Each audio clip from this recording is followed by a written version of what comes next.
Hey, what's up, everybody? This is Dave, and I'm joined here with Brandon, and we're doing a little something different. This is something we're hoping to start up maybe on a bi-monthly schedule, but we are now tuned into Horror Psych 101. This is the episode where we are going to take a horror film, maybe old, maybe new, and we are going to dissect it and look at all the psychology and mental health features and themes in the films. And today we're going to start off with a more recent one, which is one that was, as soon as I saw it, I was like, holy shit, this is like right up my alley. I kind of put off watching it for a while, but there was people in my ear saying, you got to watch this, Brandon. You were one of them. Yeah. Our boy, Matt Chernov, was actually, he saw it like way before it was released and was like, Dave, you're going to absolutely love this. So shout out to Matt for pointing that one out to me. He was absolutely right. So yeah, this is going to be Smile from last year. Yeah, it was a great movie. So like before, like even when we were talking to Matt before about the trailer, like Yeah. right away I pointed out that like this kind of like reminded me of like It Follows, and then so he goes, yeah, that's right on the money. It's kind of like right up that alley. So I was just like going into that film, I was like, all right, It Follows was one of my favorite films, so I was like really eager to check this out, and I'm happy I did. I seen it on opening day with my kids, and it was a good time. So it Yeah. was definitely a great movie to like watch and like in a packed theater. Like, it had a lot of jump scares and everything. But Yeah. like Dave said, we're gonna kind of like focus on like the mental health aspect of things. And so just from my point of view, like, working in mental health, and Dave also, when we go through a lot of trainings, we have to watch videos that kind of you have to kind of like read the room. Remember those videos, Dave, that we have like certain trainings when we're going through certain things, like just trying to break down like what's going on, like a kid crying or someone that's working with them, like just everything that's going on in the room. You just have to read it. And so we were kind of just able to go through this film and just kind of like dissect a lot of different things. So Yeah. we're gonna get started.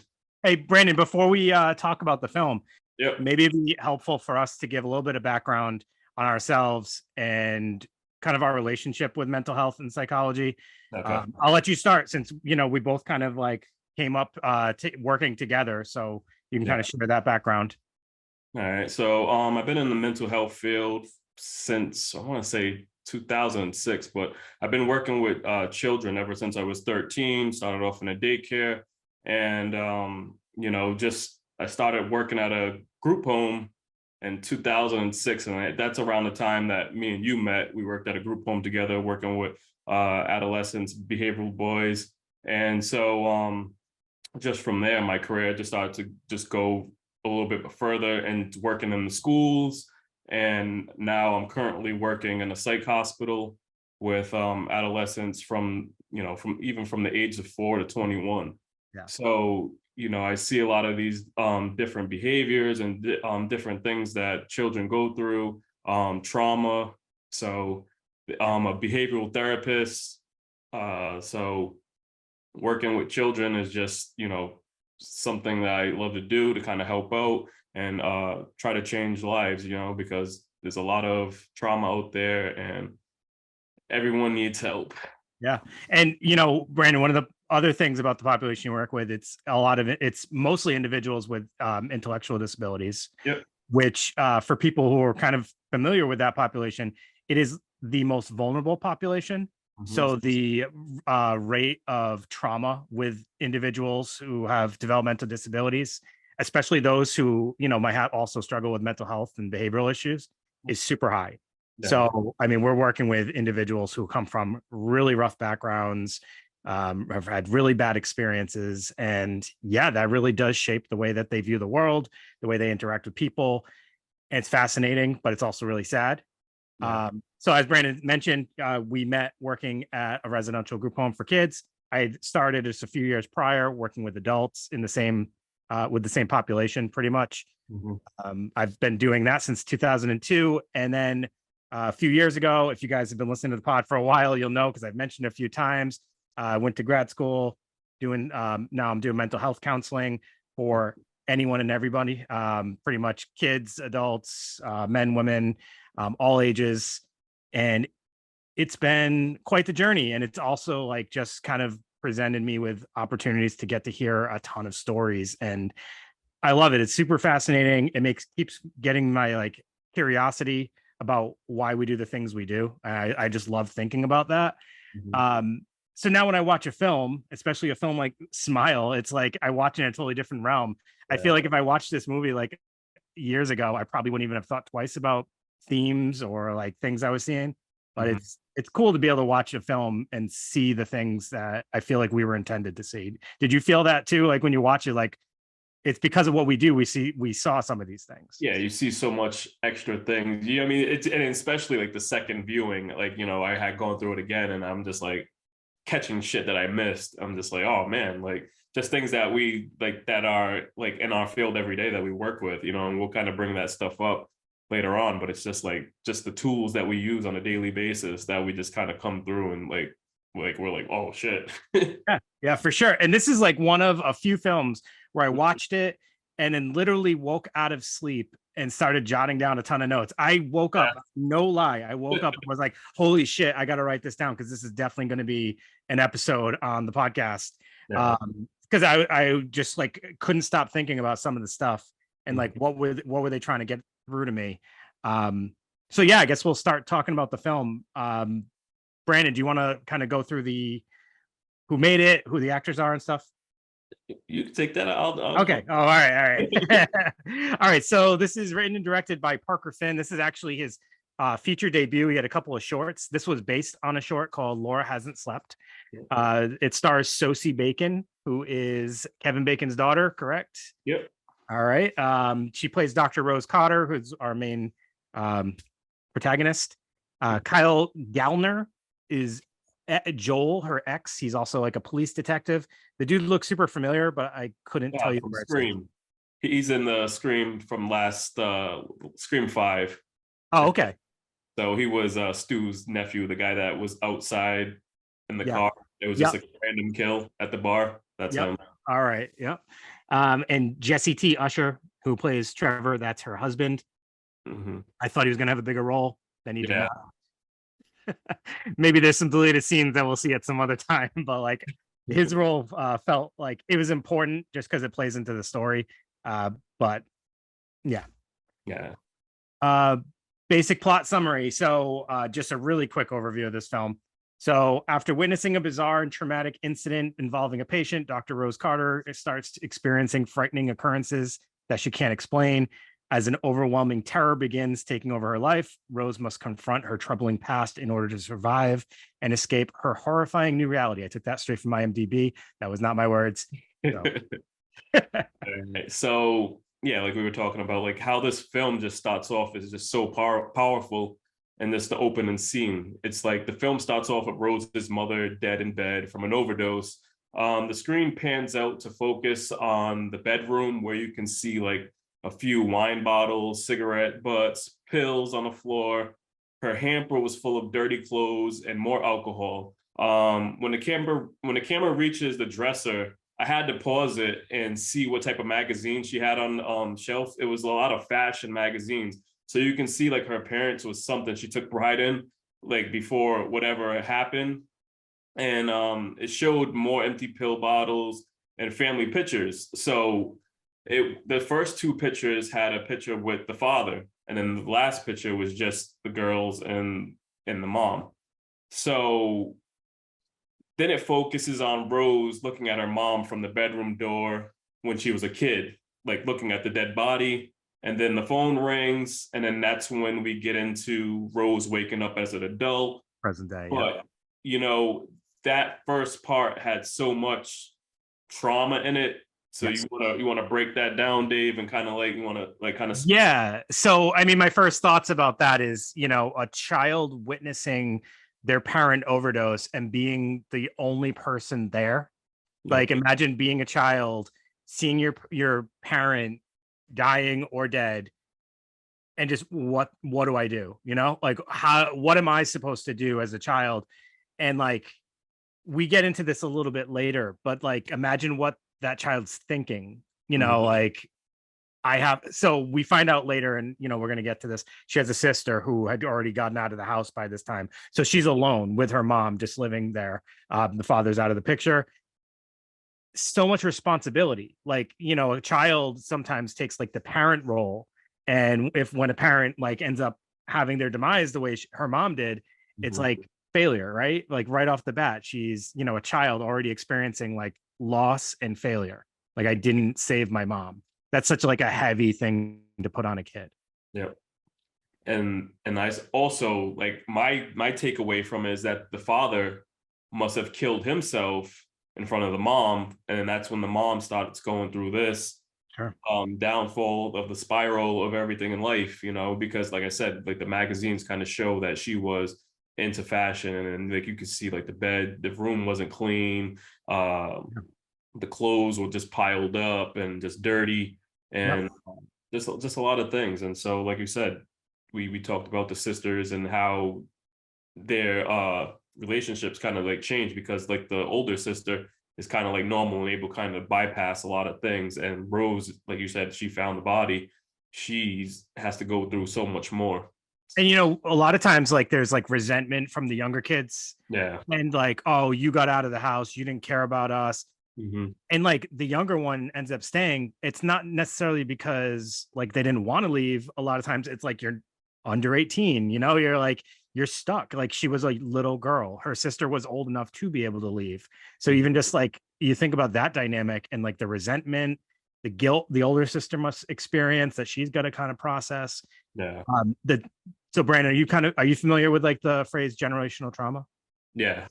So that's kind of what this scene highlighted to me, was this idea of how like trauma just begets trauma begets trauma, like it gets passed down. And I Yeah. think that's a theme for this film in some ways, like whether within a whole community or just within a family. Like Yeah. the father does something, then it affects the mom, then the mom's behavior affects the children. The children go on, their behavior is going to impact their children. Like we see the older sister later is like this like really tight knit, like Yeah. controlling thing. And that's probably like the sense like needing to control her environment. And the other sister has her own set of problems, which we'll get into. So I think generational trauma is definitely highlighted like right off the bat. Yeah. And then, like you said, how it just continues to keep going. There was a scene, in there when her husband kind of like he starts to like do some digging up and looking up, like, is this passed down? He's like, you have Yeah. stuff Yeah. passed down. So it's just like, that's just what Yeah. happens. And I like a lot of times that people that are in relationships like that kind of get scared because they tend to think that, well, if this person has it, this person's going to have it, like that. Yeah. So it's tricky. Yeah, for sure. So then, I mean, it goes to present day, and we learn a few things right off the bat about this main character, right? Mm-hmm. Her boss talks to her, and Brandon, I thought of you when I heard this. He's like, "Did you just work 24 hours straight or something like that?" He like points out how many hours straight. And I'm like, Brandon used to work like 24 hours straight, but like Yeah. in this field, you overwork, right? Yeah. Because sometimes I would leave the group, I would work at the school and a behavioral school and then go to the group home, working first, second shift, and then wouldn't leave and then get home until like 11 o'clock at night. Or sometimes it's like you're working doubles, all the time, or just it's a hard field to work in, but it's just like we said, it's like it's not an easy job and it's not for everybody. And so, like you said, when he said that, it also brought my attention before. It was just like a conversation when the the sister and the sister and her husband were when they were on a date, and they were kind of like, why are you so focused on this job? Like, you're working all these hours, you're doing this and you're doing that, and you're not getting rich. How are you becoming a doctor and you're in this field, not get filthy rich? I think working in mental health or anything, it's not a job that you're going to get rich on. You know what I mean? It's more about something that you love to do.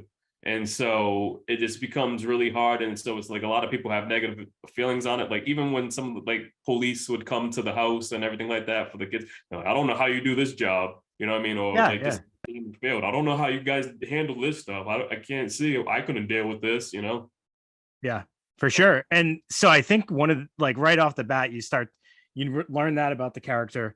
But Mhm. then the other part that we figure out is also like this person is clearly working a lot to Yeah. avoid something, right? Yep. So, I mean, that's the first thing that comes to mind when I think about somebody who has a lot of trauma.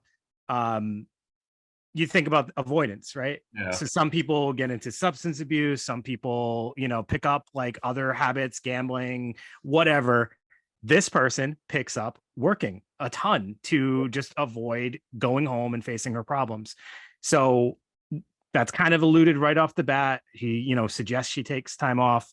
Mhm. Um, the other part of that is we learn at some point that like she also has this like need to fix everybody, right? Yeah. She just meets a patient and suddenly she wants to, you know, she feels this like sense of like responsibility for them, for someone Mhm. she barely knows. Yeah. And, you think back to what she witnessed as a kid. And I talked about like that responsibility for what she saw for her mother passing away and how she must have taken that. Now it's like she's going out there trying to fix everybody. Like Yeah. she has to be the one to help everyone. And so another main thing was just that first interaction with that patient. Um, she was coming in and kind of like explaining everything that's going on, and she knew that she was kind of sounding off, but she was just like, I'm not psychotic. I'm a PhD candidate. Her trauma came from viewing like her grandfather passing away in front of her when she was 7. And so at that point in the film, this is when it just takes this wild twist. You want to like kind of like talk about a little bit more about that? Yeah. Yeah. So the Rose Hmm. meets that patient. She's a grad student, and she's witnessed her professor die of suicide several days earlier. Yep. And during that scene, she appears to be hallucinating, Yeah. right? She's Yep. saying she sees entities, and basically, it's taking the form of like it's taking over people and like causing them to have this smile on their face, and she's seeing it everywhere she goes. And Rose's immediate response is like, you can just imagine she must be like, holy shit, like this is Yeah. scary. This patient is like looking suicidal, looking like actively delusional. So she Mhm. gets on the phone, turns around to find the girl is just standing behind her with that smile that she was just describing, Yeah. and then commits suicide right in front of her by slitting her own throat. And that scene was brutal. Yeah.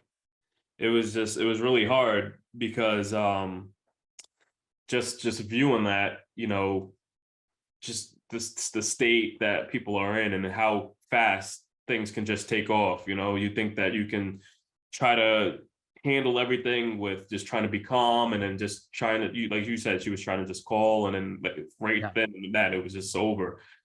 And so you just have to like really think like when you need help, you have to try to get it as soon as possible, because it's really hard just kind Yeah. of like witness things take off like that. Yeah, it does, like it reminds you of those situations where you're someone who with someone who's in crisis, and Hmm. you always just have to be prepared for like this could just pop off completely right now, or maybe I'll be able to work some magic, but like you never know, right? Hmm.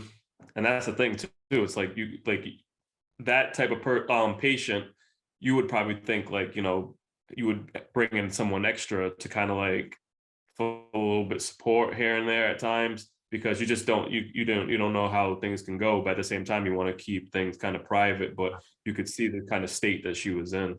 Yep. But I've uh, so in like my therapy office, alone with the individuals, and I haven't had a situation yet where it's been this much crisis, yeah. but it's scary to think about. Like it made me reflect, like, what would I do?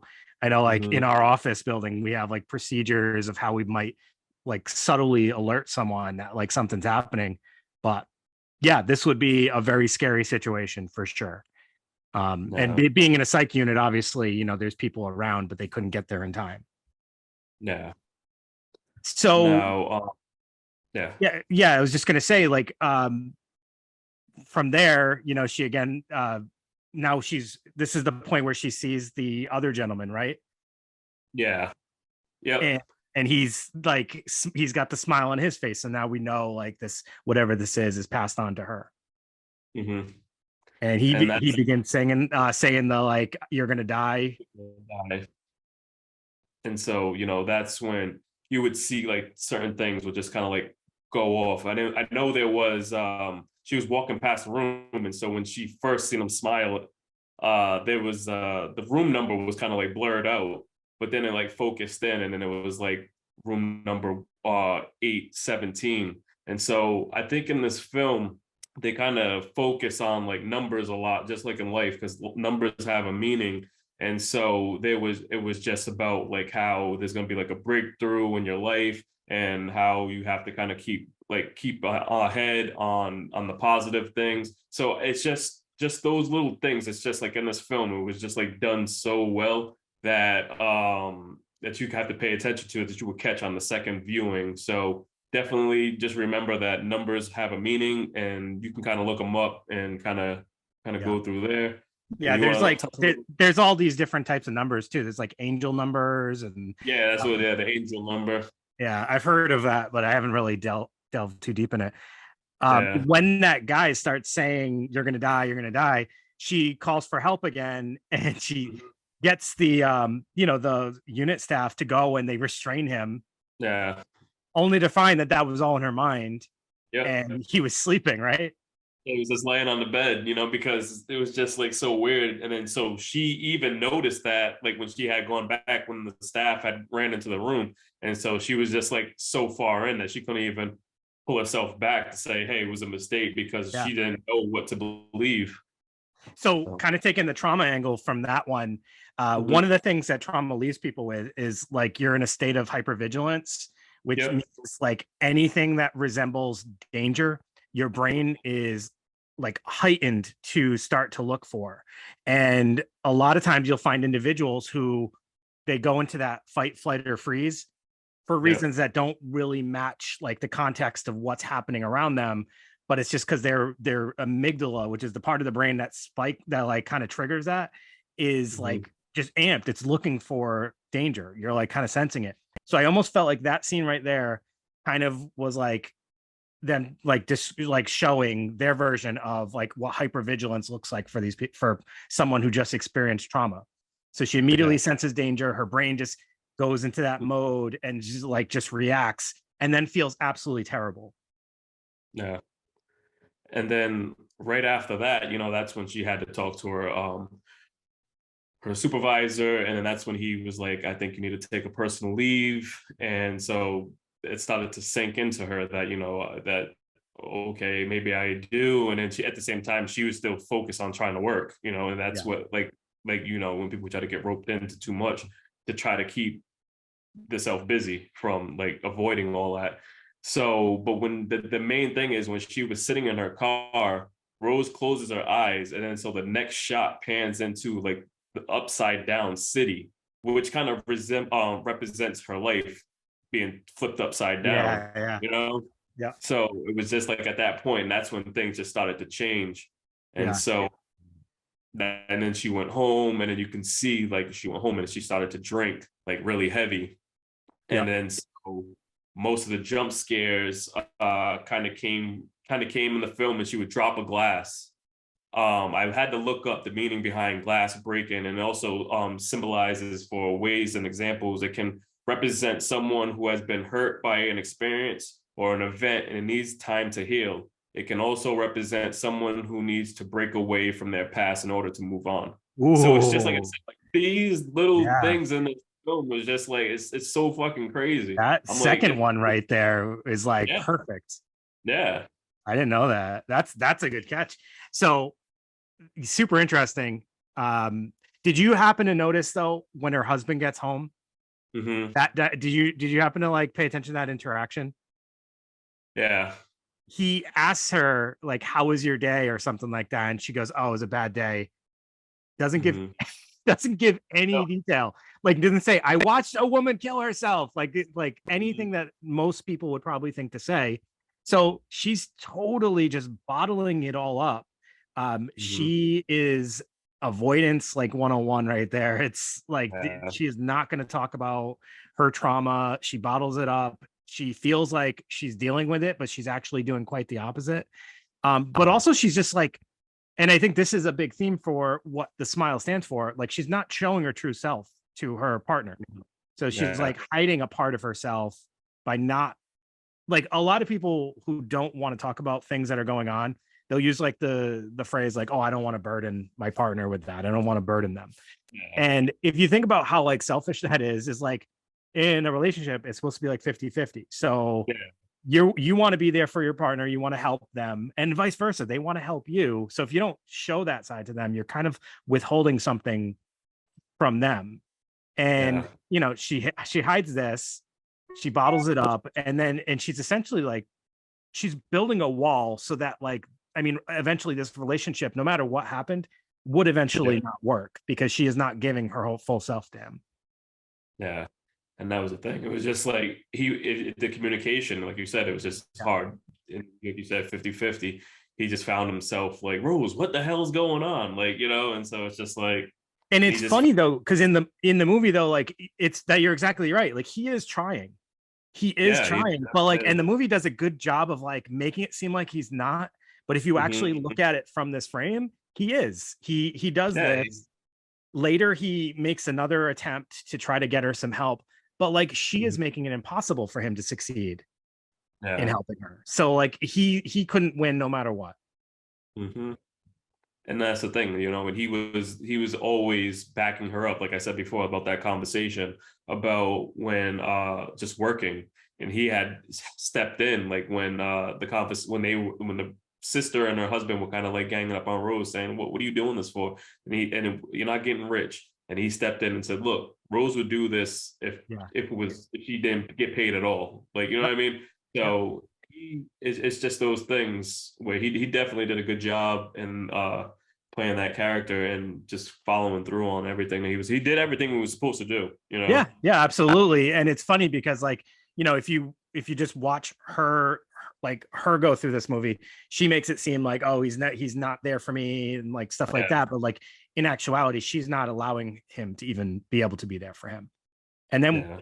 we get to the next scene is or coming up like she meets with her therapist, and it's Yeah. kind of the same thing. It's like her therapist immediately is like, oh, this is probably stemming from you know your abusive and mentally ill mother, and how you haven't Mhm. gotten over her death from the overdose. And she's Yeah. like, can we not talk about my mom again? Yep. So that kind of denial of how her own trauma has impacted the way she views the world, the way she responds to situations. She just totally downplays it and just tries to kind of stick with this. Like it's the idea of being reactive versus proactive, right? It's like I'm only going to respond to what's happening. I'm not going to, try to solve the problems ahead of time or go back and get to the root of the problem. Yeah. And then another scene in this film, it was a big scene. It was the birthday party scene. So it was really unsettling scene when they start singing happy birthday, and Rose's Oh, nephew and his friends also witnessed traumatic experience, opening up his birthday gift, finding Rose's dead cat mustache. And Rose starts to yell at the girl that's in the room, but no one can see her, and then that's no one can see her, and then she backs up and then she goes through the glass again, yes. also resembling bringing back the broken The, glass. the Like, broken glass. And yep. this time in front of her sister, Yeah. right? So that makes it even more impactful because of that idea of breaking away from your past Yep. trauma. Yeah, that scene, bonkers. Yeah. Just when they were singing and it just like slowed down, and you can see her whole facial expressions of when people are singing happy, and then so she was just like trying to fight it like so bad to kind of she couldn't even like sing because she was just so stuck in that zone where she was like starting to feel nothing and it wasn't anything happy going on, so it's like she couldn't even give that emotion. Yeah, she played this scene really well. She Yeah. looked absolutely nuts. And then so after that all plays out, she ends up having a conversation with her sister at some point. She Yeah. goes to the sister's house later, and it comes out like I was talking about earlier, like that resentment towards her sister. Yeah. You left me there, and like that responsibility she took for her mother's passing and all that stuff. Yeah. uh, so she's carved out this life now where she's like dedicated to helping others, Hmm. but it's to a fault. She doesn't take care of herself. She's working excessive hours. She has a hard time giving up on people. She just feels the sense of responsibility to every person that she meets for 10 minutes, Yeah.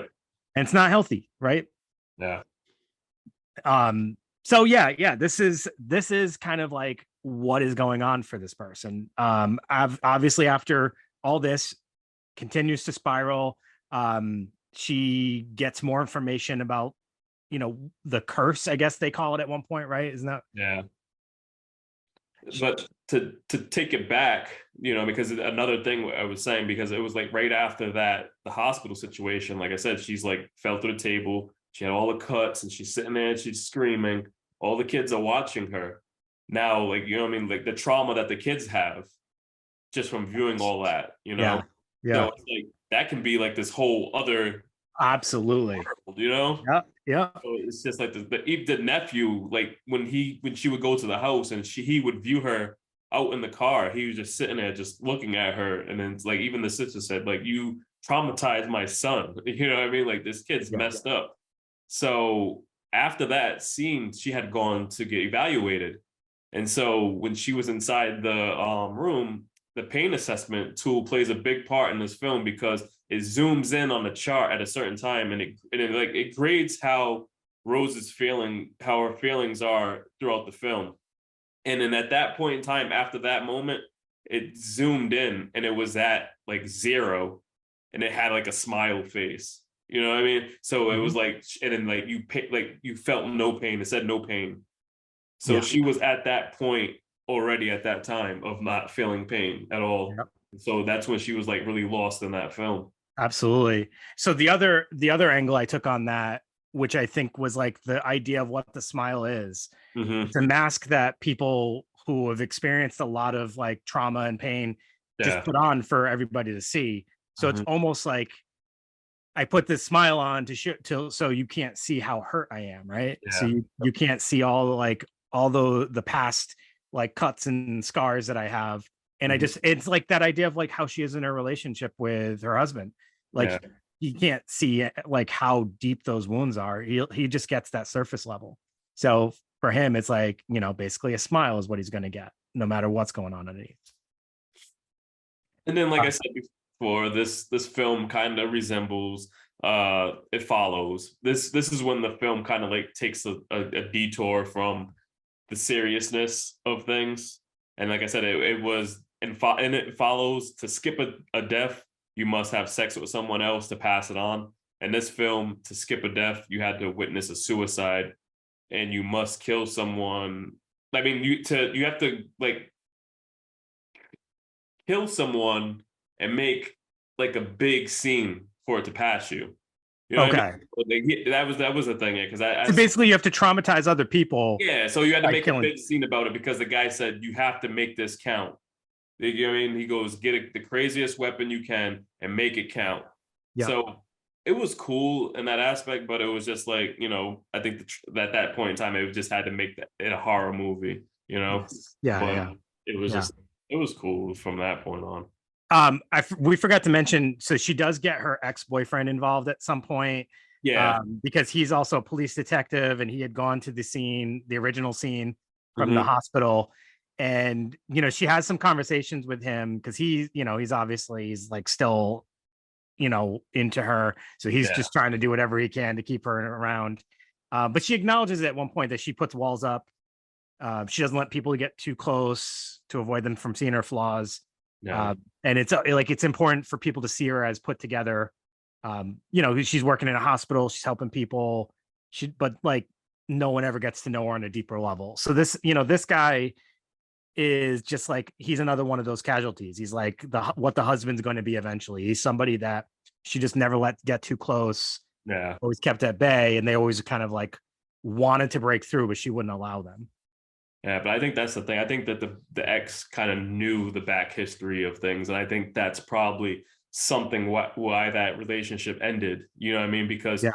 she kept herself so busy that she probably didn't have time for him, No. and like, you know what I mean, and pushed him away, and that's why it didn't work. And so it's like she moved on, and now it's starting up again with this guy, but she kind of had a hold on it before that first suicide that she's seen. You know what I mean? And then that's what brought the trauma back, because I don't think she really kind of like explained herself or a lot of things that kind of happened to the husband as Yeah. much as the boyfriend knows, because that's why you can kind of see her kind of going to him for help, and kind of leaving the boyfriend behind, you know what I mean, and not looking for him for help to help her out and understand what's going on.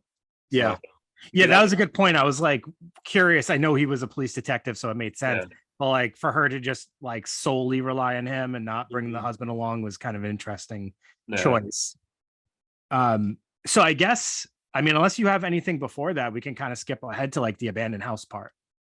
There was another thing too. It was like after they left the prison, like I said, and the numbers Oh played yeah. like a big role. When they were getting into the car, his license plate number, it had a two, it had a 2, 3, and a 7. So you put them together, it's 237, which is a clear indicator that your angels fully back your endeavors, which is cool because at that time, that's when he started to believe Rose and started to help her out and try to do like so much and put so much time and effort into kind of like doing it, because he did so much digging. He came to her and said, look, I found 20 more cases, you know what I mean? And then Yeah. Yeah. this is what happened. And so he was just with her from that point. And I think that was a cool little breakthrough that the film kind of showed. And so, like I said, just the numbers that they play with, because I was just looking at it, and I'm like, why are they like still looking at this fucking license plate, this car? Yeah. Yeah. Look at it, I'm just like, let me fucking look this up. And so, You know, yeah, you just made me think of another point because so the husband at some point around this time surprises her by bringing her therapist to the house, right? And they were going to do like this intervention type deal. yeah, And what the husband and the therapist represent is the idea that like you need to work on your trauma from your past, mhm, like because that was the first thing the therapist says to her, you're still not over this trauma. And she's kind of in denial, she's avoidant. The ex-boyfriend mhm, represents, I believe you, I'm on your side, what you're going through is valid. So he's kind of like that, what you want to hear when you're going through something. I think there's like both sides have flaws. Like you don't want to like discredit how someone's past is affecting how they present now, but at mhm, the same time, you don't want to also like invalidate someone who's going through a hard time right at this moment, which the therapist ultimately did. Like this woman is going through something super serious. And mhm, she's like, "Oh, this is about your mother." It's like, no, I just saw someone commit suicide. So I think it's also yeah, about this. Can we not talk about the mom for a second? mhm, So I think that like they kind of like demonstrated these two extremes, yeah. and that's why she ultimately, isn't able to get the full help that she needs. There was another part too. If you remember, when the therapist comes to the house without any warning or anything, just Oh yeah, yep. there was a big flip on that. So if you didn't watch this film, like, I'm sorry, but there's a big little spoiler alert.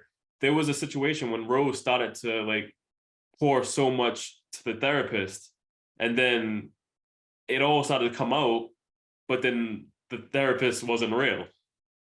Yes, yep, that's So right. Yep. you want to talk about that? Yeah, I kind of actually forgot about that scene for a Yeah. second. Yeah, I mean, I guess that just kind of like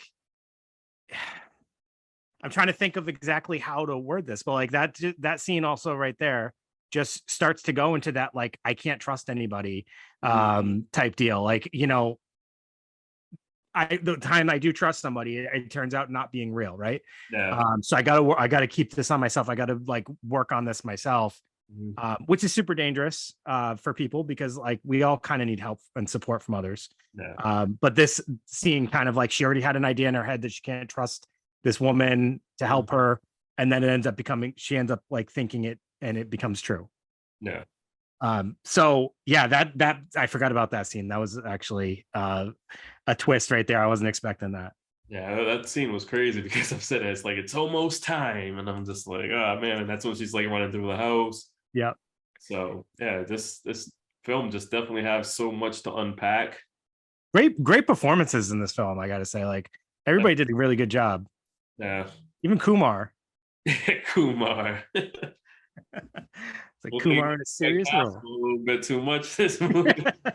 Yeah, it was interesting seeing him in a serious role. I was waiting for Yeah. him to bust some jokes, and he Yeah, didn't go that route.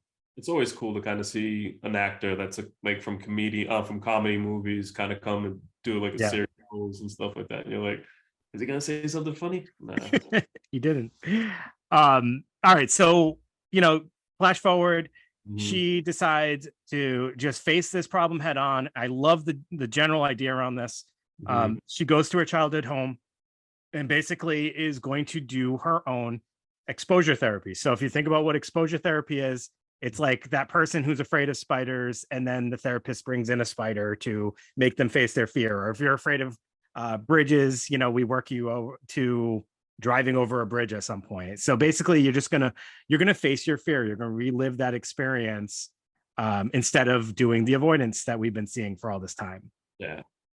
So much of what we've been talking about really kind of comes true in this little scene here, right? Yeah. And that's when she goes back to the house, kind of relives the scene with the mom. Yeah. And the mom says the thing that we know Rose was thinking the whole time. The mom says, then why did you let me die? Hmm. And like that right there was like, this girl took responsibility for her mom's death. Yeah. So, she in that scene, she finally just like starts to fight back and acknowledges that there was nothing she could have done to prevent it. She was a little girl. Mhm. It wasn't her fault. She needed to be able to say that.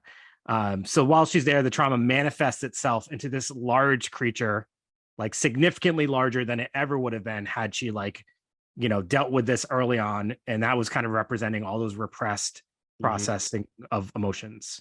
Yeah. That thing was scary as shit. No, I was because it reminded me of that scene, like I said, from It Follows, like when they Yeah. just a big person just kind of came out. So there was a lot of little hints and features from like each film. So Yeah, for um, sure. yeah, like you said, like like when if you don't take care of things, it becomes bigger. You know what I mean? And that was the main thing. Like I said, a lot of these the victims in this film, like they all witnessed someone kill someone, die years before, because like the painter, his brother had died, you know what I mean? And he could never cope with that. And then so with that happening in front of him, that brought so much up, like I said, with the first victim, her grandfather died when she was 7. And then, going through something else, that all brought it back up. So it's like, Ah, so yeah, yeah. yeah, it's about going through something, but then it's like, and then it happens again in front of you, and then it's just like you don't know how to handle it because it was like you blocked it out for so long. So And there's literally a term for this, and it's called complex trauma. okay, So it's complex trauma. Like I talked about this when we did Scream 3. yeah, Complex trauma is like that, Sydney, it goes through all this in part 1, all this in part 2, and then it happens again in part 3. So it's like reliving trauma over and over. mhm, Um, it builds, and your trauma response, that hypervigilance, all that stuff that I mentioned, like it just gets bigger and bigger. And this would be like, honestly, like exposure therapy would be something super helpful for someone in this. But yeah, what we end up seeing with Rose is we think she's defeated it, and mhm, ultimately, guess what? It's still there, right? It didn't go away. So she feels like she overcomes it. It ends up coming back, and then we have our end, and she then traumatizes her ex-boyfriend Kyle. yep, um, and there's a statement, I think it was the trauma monster, whatever you would call it, says, I'll stay with you forever. And I think that's important, like, because as much as we want to like talk and make people feel hopeful who have gone through trauma, it doesn't just go away. Like no, it's always going to be there. It's always going to be a scar. It's about learning how to handle it, how to deal with it, how to be aware of yourself, and mhm, how to grow from it, as opposed to the idea that it goes away. And I think that that's what Rose didn't understand. Like trauma doesn't just go away. Like all that, and that like unfortunately for her, it ends in her demise. But like it's mhm, this pretty strong and like kind of sad message, like that it's not going to just go away. yeah. And that's the thing. It's like you just said, you think she doesn't know. It's like she knows because it's like she's a professional. She knows Yeah. that, but it's like it came to that point where she didn't want to believe that it wouldn't go away. So it was Yep. just it's hard because it's like I said, like even as us that work in mental health, we all have our own things we have to go through, and then that's why like when Kumar sent Rose home to kind of like get take time off and get herself well, because you can't help someone when you're not doing well. You kind of you can make someone kind of worse, and so we all view that every day in this field. So it's like that's the main thing. It's like when we in this field, it's like leave your issues at the door, because it's like it's hard to sit there and uh try to help anybody or do anything else when you're bringing your own baggage in also. And so Yeah. that was happening to Rose at Yeah. many times. Well, she ultimately got like a savior complex. Like she felt like she had to be responsible for helping others, and she Yeah. wasn't recognizing what she went through. She was Yeah. just recognizing the fact that she felt like a failure for letting her mom pass away. She Hmm. didn't help her mom, so she was going to overcompensate by trying to save everybody else. But another huge thing, Brandon, is like, and you probably could attest to this just from all the people that you've worked alongside. Like a lot of people who work in mental health have had their own experiences with mental health Yeah. or trauma, and that's kind of what gravitates them towards it. Like some people it's just like their personality, like they just feel like they can be of help to people, but a lot of people like actually went through something and they're like, well, I want to like help somebody else, which is great, Yeah. but like also be aware of yourself. And like you said, you can't be of help to someone else if you're burning out constantly. Yeah. uh, so super important messages in this film. Yeah. And that was the thing, I mean, with me working with adolescents, it was just like me growing up, kind of going through like living in the certain area, like self-providence, and kind of going through things and kind of feeling a certain way of how I'm not understood by certain people or this and that. Like, so I think that's what always my style of interaction when I'm working with adolescents is I'm like, I understand you. You know what I mean? Yeah. I hear you fully. Listen to me. Like, I'm here to help. Like, I'm locked in. Like, what I mean? I'm not going by like this book or like something saying, okay, this is what it is. Like, I'm here for you. I understand where you're coming from. Like, I grew up in this town, part of the city. I understand everything that you're going through, and so that's what kind of makes kids kind of like open up to me and understand, like, all right, like, because like I said, a lot of people can come and say, well, you're supposed to do this, supposed to do that. You just gotta treat people with respect and treat people like they're human, and that's all you can do in this field, in this line of work. And Yeah. that's what that gravitates me towards this helping people. It's just like, it's cool. Yeah, and I agree. And I think for myself, like one of the things that's kind of always kept me in the field is just like that ability to like I have a lot of patience, but also like when I listen, I usually just immediately start to think like what is where is this coming from? Yeah. Like I just immediately get curious about someone's like roots, like Yeah. where their thoughts are coming from, what experiences they might have had. And like I think sometimes that can be sensed when I'm talking to people that I'm Mhm. like trying to dig deeper, but not like in a prying way, but in like I want to help you connect this to this. And I love doing that. When that comes together, it's absolutely amazing. So that kind of always keeps me inspired to continue to do this. Like in watching this film, I was Yeah. like immediately trying to like just put all these dots together, and it was a lot of fun. Mhm. So I think overall, I assuming you agree with me, I would definitely suggest for everybody to watch this film, whether you're into mental health or not. Yeah. I It's think, got something for everyone. yeah, because I think that, like, I mean, like I said, going into watching it with my kids and my son's friend, I don't think that they're well aware of like all the other issues and stuff like go on like that, but they enjoyed it as a film because it had all the jump scares and scared you. They don't know all the back histories of everything, and like the trauma situation, this trauma part as of right now. You know what I mean? But I think that would be like a cool movie that, like, if they ever go back and revisit as they're older and be like, wow, I missed this part of it, like, you know what I mean? So I think it's cool, like, what I mean, like if you're there for the jump scares and then the whole mental health part of it, I think you'll enjoy it. Yeah.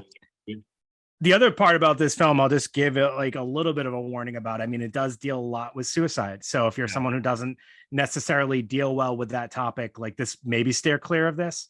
Yeah. But I thought it did a good job of kind of highlighting for the character, like the main characters, um, like dealing with suicide is basically dealing with abandonment, right? So for her, she feels guilt for her mom's suicide, but she also feels abandoned by her mom. Mhm. And I think that is like kind of the dual reason why she puts the walls up for others. Right. If I don't let people get too close, they can't hurt me if they were to leave. Mhm. And I also don't, I'm going to try to help them, but they're not going to be worried about me as much.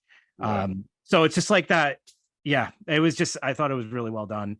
Yeah. Shout out to Matt Chernoff again for Yeah. recommending this film. He definitely read me right when he said that this one was going to be right up my alley. I enjoyed this a lot, and I enjoyed this conversation. So, Brandon, thanks for agreeing to do this with me.